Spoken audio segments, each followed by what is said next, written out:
Tonight, there are almost 8,000 students, or there are more than 8,000 students graduated from UT. So that great paragon of analytical rigor, Ask.com, says that the average American will meet 10,000 people in their lifetime. 10,000 people, that's a lot of folks. But if every one of you changed the lives of just 10 people, and each one of those people changed the lives of another 10 people, and another 10, then in 5 generations, 125 years, the class of 2014 will have changed the lives of 800 million people. 800 million people. Think about it. Over twice the population of the United States. Go one more generation, and you can change the entire population of the world, 8 billion people. If you think it's hard to change the lives of 10 people, change their lives forever, you're wrong. I saw it happen every day in Iraq and Afghanistan. A young Army officer makes a decision to go left instead of right down a road in Baghdad, and the 10 soldiers with him are saved from a close-in ambush. In Kandahar province, Afghanistan, a non-commissioned officer from the female engagement team senses that something isn't right and directs the infantry platoon away from a 500-pound IED, saving the lives of a dozen soldiers. But if you think about it, not only were those soldiers saved by the decisions of one person, but their children were saved, and their children's children. Generations were saved by one decision, one person. But changing the world can happen anywhere, and anyone can do it. So what starts here can indeed change the world. But the question is, what will the world look like after you change it? Well, I'm confident that it will look much, much better. But if you'll humor this old sailor for just a moment, I have a few suggestions that may help you on your way to a better world. And while these lessons were learned during my time in the military, I can assure you that it matters not whether you ever served a day in uniform.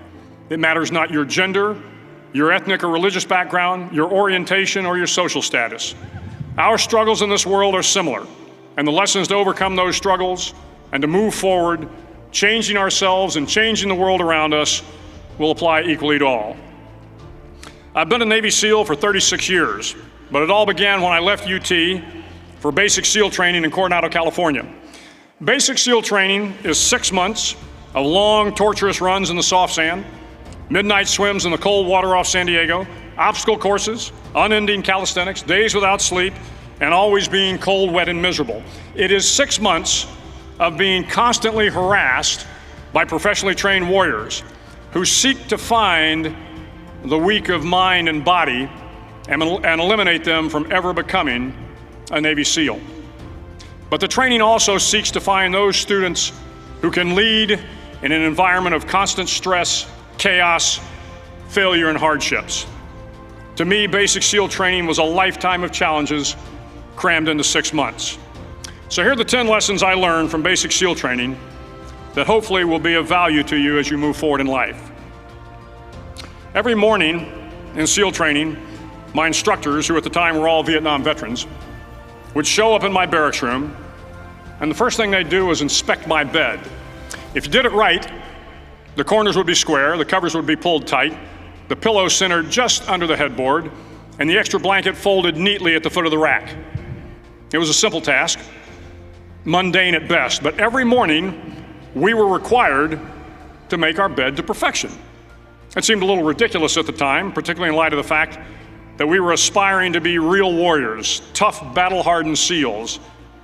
But the wisdom of this simple act has been proven to me many times over. If you make your bed every morning, you will have accomplished the first task of the day.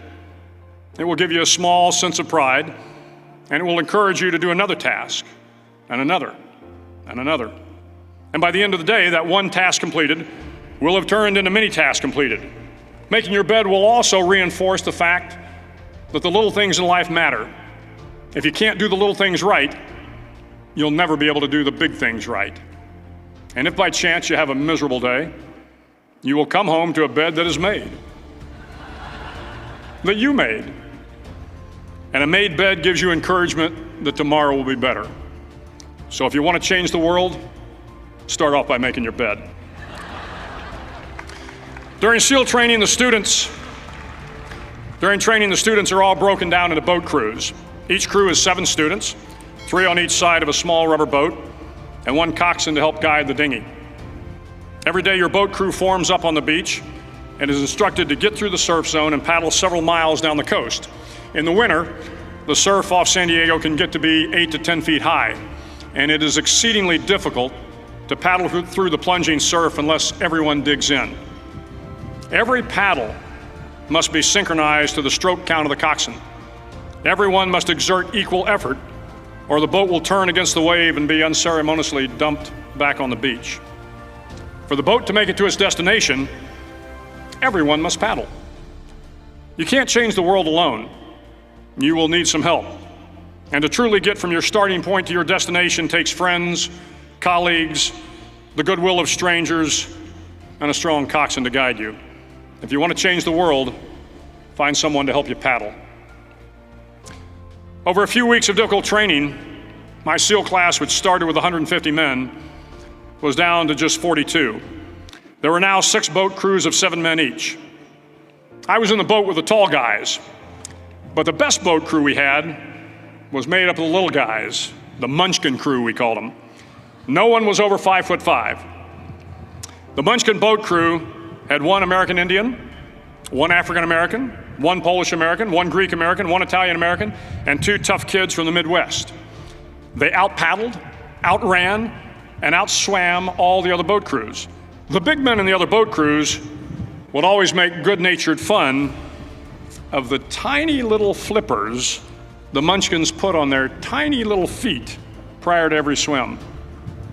But somehow these little guys from every corner of the nation and the world always had the last laugh, swimming faster than everyone and reaching the shore long before the rest of us. SEAL training was a great equalizer. Nothing mattered but your will to succeed, not your color, not your ethnic background, not your education, not your social status. If you want to change the world, measure a person by the size of their heart, not by the size of their flippers. Several times a week, the instructors would line up the class and do a uniform inspection. It was exceptionally thorough. Your hat had to be perfectly starched, your uniform immaculately pressed, your belt buckle shiny and void of any smudges. But it seemed that no matter how much effort you put into starching your hat or pressing your uniform or polishing your belt buckle, it just wasn't good enough. The instructors would find something wrong.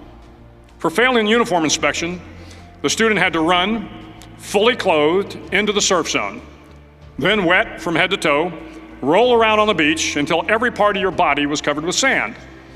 The effect was known as a sugar cookie. You stayed in the uniform the rest of the day, cold, wet, and sandy.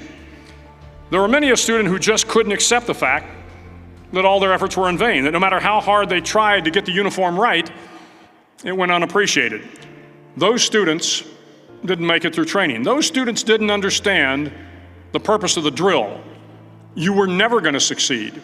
You were never going to have a perfect uniform. The instructors weren't going to allow it. Sometimes, no matter how well you prepare or how well you perform, you still end up as a sugar cookie. It's just the way life is sometimes.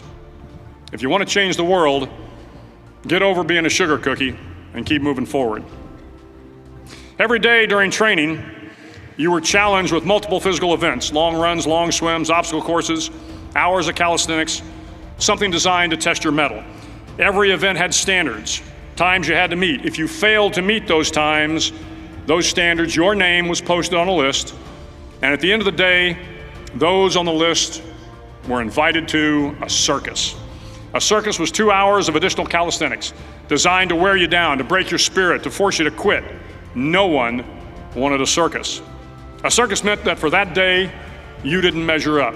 A circus meant more fatigue, and more fatigue meant that the following day would be more difficult, and more circuses were likely. But at some time during SEAL training, everyone made the circus list.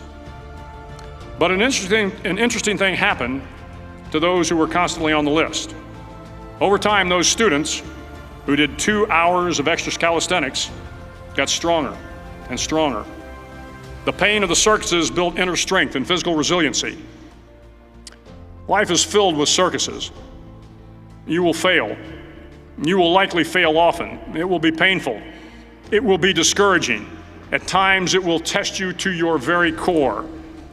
But if you want to change the world, don't be afraid of the circuses.